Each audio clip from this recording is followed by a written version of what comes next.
है के साथ ये मस्जिद है, ये पहले मंदिर था। इतने सालों तक नहीं कहा। अब ये अभी बदायूं में भी ऐसे ही कुछ शुरू हुआ है कि आदमी कोर्ट चला जा रहे हैं कि साथ मैं एक बात कहूँगी, तथ्य खोजिए इसमें। कुछ लोगों को शायद ये बात मेरी समझ में ना आए, लेकिन कुछ लोग इसको बहुत गहराई से समझेंगे। ये देश कई सभ्यताएं आई गई, इसमें बहुत सारी सिविलाइजेशंस आई, खत्म हो गई, फिर दूसरी आई, फिर तीसरी आई। आप शायद अगर मेरे घर की खुदाई करेगा तो उसमें से भी हो सकता है कि कोई मंदिर निकल आए, या कोई मस्जिद के अवशेष निकल आए, या कोई चर्च का निकल आए, क्योंकि बहुत सी सभ्यताएं आई गई।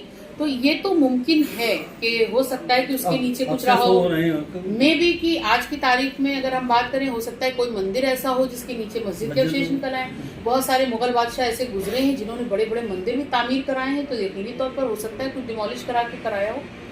तो कुल मिला करके इन जो गड़े मुर्दों को उखाड़ने की जरूरत क्या है, जिस वक्त देश बेरोजगारी से जूझ रहा हो, जिस वक्त देश महंगाई से जूझ रहा हो, जिस वक्त देश को आगे बढ़ने की जरूरत है। यहाँ के बच्चे नौकरी नहीं पा रहे हैं, लोगों की मैंने एक बात कही, आप सर्वे करा रहे हैं, बहुत अच्छी बात है, लेकिन आपने उस घर में सर्वे कराया झांसी के जो 10 बच्चे जल के मर गए, उन घरों का सर्वे कराया कि उन पर क्या बीत रही है? आपने वो सर्वे कराया कि जिन घरों में थाली में खाना नहीं है, जिन घरों के बच्चे पढ़ने के बाद MBA BEd करके घर में बैठे हुए हैं, वो दुकान खोलने पे मजबूर है। विकास और रोजगार से भटकाया जा रहा है। इसमें दूसरी चीज ये कि पार्लियामेंट में कानून बन चुका है कि भाई जो आजादी से पहले जैसा था वो वैसा ही रहेगा, तो उन सारी चीजों को दरकिनार करके क्रॉस करके ये मैडम के ये अल्फाज हैं ये कि भाई सारे कानून पार्लियामेंट की कार्रवाई आज की आप मान रहे हो, उस वक्त की नहीं मान रहे हो। देखिए, पार्लियामेंट से बड़ा देश में कोई और कानून थोड़ी बना सकता। संविधान सर्वोपरि है, संविधान से चलेगा देश।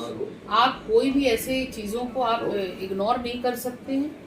और जो प्रोटेक्शन एक्ट है, जो इनका जितनी भी इबादत गाहें होती हैं, चाहे वो मुसलमानों की हो, हिंदुओं की, गिरजाघर हो, वो क्या कहते हैं, गुरुद्वारे हैं।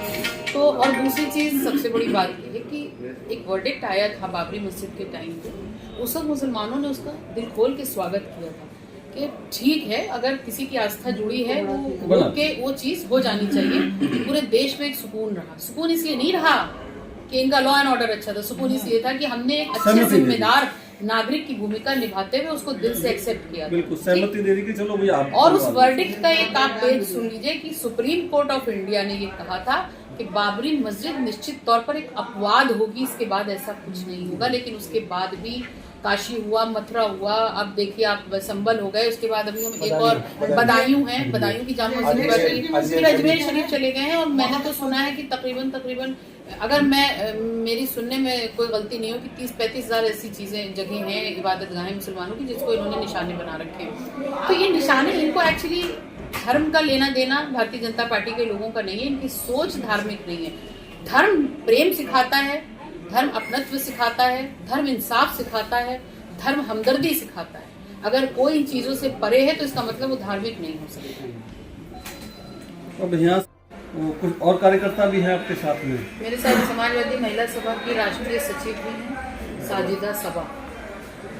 राष्ट्रीय सचिव? हाँ, साजिदा सबा। और हमारे साथ किसान यूनियन के कुछ नेता हैं। एक्चुअली ये जो जाना था, क्योंकि डेलीगेशन तो जाने नहीं दिया इन्होंने, तो खामोशी से जाने का प्रोग्राम था, 1-2 गाड़ियों से नहीं, क्योंकि वहाँ के कई लोग ऐसे हैं, खासकर वो लोग जो मृतक के परिवारजन हैं और वो लोग जो महिलाएं जिनकी गिरफ्तार हुई हैं, 3-4 जो हैं। तो क्योंकि अभी हम संविधान स्थापना दिवस पर गए थे तो सबसे मुलाकातें हुई थी, तो उन लोगों का ये था कि आप हमेशा आवाज़ उठाती आई हैं NRC में, प्रखर रूप से आपने घंटाघर का आंदोलन शुरू किया, तो उनको ये उम्मीद रहती है कि सुमैया राणा भी इस पर आवाज़ उठाए। तो ये मेरी जिम्मेदारी बनती थी कि मैं इस मुसीबत की घड़ी में मैं खड़ी रहूँ। मैं बहराइच भी गई थी, हालांकि उन्होंने वहाँ भी मुझे डिटेन किया था, मुझे जाने नहीं दिया। लेकिन ठीक है, पुलिस अपना काम कर रही है, लेकिन हम तो इसलिए हाथ पे हाथ रख के नहीं बैठ सकते हैं कि पुलिस ऐसी है, क्योंकि ये सरकार तो है ही। जो सरकार आते ही साल के 365 दिन धारा 144 लगा दे, इस डर से कि लोग निकले ना, इनकी नीतियों पर बात ना करें। जो लोग हर थोड़े दिन पे NSA से डराते रहे लोगों को, देखिए आज ही मुख्यमंत्री का मैंने कहीं सुना बयान कि वो कह रहे हैं कि जो चिन्हित लोग होंगे उन पर NSA लगेगी, तो वो चिन्हित किसको करते हैं ये भी डिपेंड करता है। और मैंने आज भी एक न्यूज़ चैनल पे इस बात को कहा कि चलिए ठीक है, पहली चीज तो जांच निष्पक्ष होनी चाहिए, उसमें दोनों पक्षों के लोग शामिल होने चाहिए जांच में, और कि किसी एक कम्युनिटी को खाली टारगेट ना करें। और जो सबसे अहम बात यह है कि उसमें अगर पुलिस दोषी पाई जाती है जिस भी स्टेटस पे, उस पर भी एनएसए की कार्रवाई लाजमी हो, क्योंकि पुलिस पहले भारत का नागरिक है, उसके बाद उनकी जॉब आती है, पुलिस आती है। तो पुलिस ऐसा नहीं है कि कुछ भी कृत्य करके निकल जाए और उसके ऊपर कोई कार्रवाई नहीं। क्या लगता है, सूचनाएं तो आ रही होंगी, यहाँ तक जितना मेरी जानकारी में है, जो सर्वे के लिए जो आनन फानन, देखिए क्योंकि हिंदुस्तान एक बड़ा ही सेंटिमेंटल लोगों का कंट्री है, देश है, लोगों के जज्बात अपने धर्म से जुड़े हैं और जुड़ने भी चाहिए।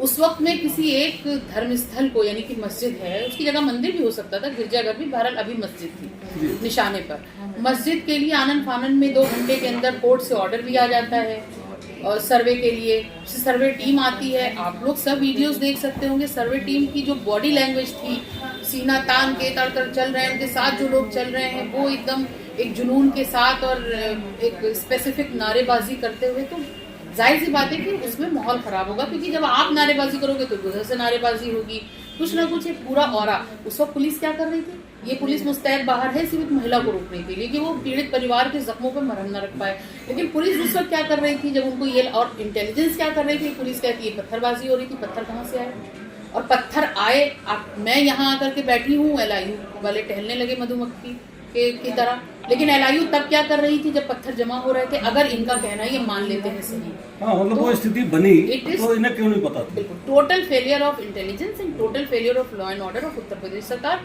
और मुझे लगता है कि ये एक सोची समझी साजिश के तहत हुआ है। पहले वहाँ पर इलेक्शन के दौरान जो वोट्स हो रहे थे, उस वक्त में जब लोकसभा का चुनाव हो रहा था, उस वक्त में भी इन्होंने बहुत तशद्दुद किया। उसके बाद अभी जो बाई इलेक्शन हुआ उसमें इन्होंने तशद्दुद कराने की कोशिश की और वोट्स नहीं डालने दिए लोगों को, और अब जो है कुल मिलाकर के उन्होंने एक ऐसा माहौल पैदा कर दिया कि लोगों के जहनों में सांप्रदायिक सोच पैदा कर दी। अच्छा, ये सब हो क्यों रहा है, मैं आपके सवाल से पहले ही जवाब दे देती हूँ। क्योंकि 2024 का जो इलेक्शन था लोकसभा का, जिसमें समाजवादी पार्टी देश की तीसरी बड़ी पार्टी बनकर के उभरी, उसका उभरना उतना मायने नहीं रखता है जितना ये मायने रखता है कि क्यों उभरी। क्योंकि उसने पिछड़े, दलित, अल्पसंख्यक, आधी आबादी, देश के जवान, किसान, गरीब, मजलूम की बात की। लोगों की समझ में आया कि देश संविधान से चलेगा, अगर संविधान खतरे में होगा तो प्रत्येक नागरिक इस देश का खतरे में होगा। इसलिए उन्होंने एकजुट होकर के और समाजवादी पार्टी को अच्छा समर्थन दिया, जिससे हम एक अच्छी तादाद में आए और इनका 400 पार का नारा जो है वो मिट्टी में मिल गया। कुछ नहीं है, ये उसकी तिलमिलाट है। आप देखिए, सबसे बड़ा उदाहरण ये है कि बाई इलेक्शन में आपने अयोध्या को क्यों किनारे कर दिया था? क्योंकि आप समझ रहे थे कि ये जो रिजल्ट आया है 2024 का, जिसमें समाजवादी पार्टी ने परचम लहराया है अपना अयोध्या में, कहीं ये बाई इलेक्शन में भी ना हो जाए। इसलिए अब पूरा फोकस सारे इलेक्शन के बाद, अब ये बाई इलेक्शन जब होगा वहाँ का मिल्कीपुर का, तो ये उस पर करेंगे। लेकिन बहरहाल जनता जो है जनार्दन रही है हमेशा से, और मुझे उम्मीद है कि इनके जुल्म तशद्दुद का शिकार जनता अपने मताधिकार का प्रयोग करके समाजवादी पार्टी के पक्ष में करेगी। ये क्या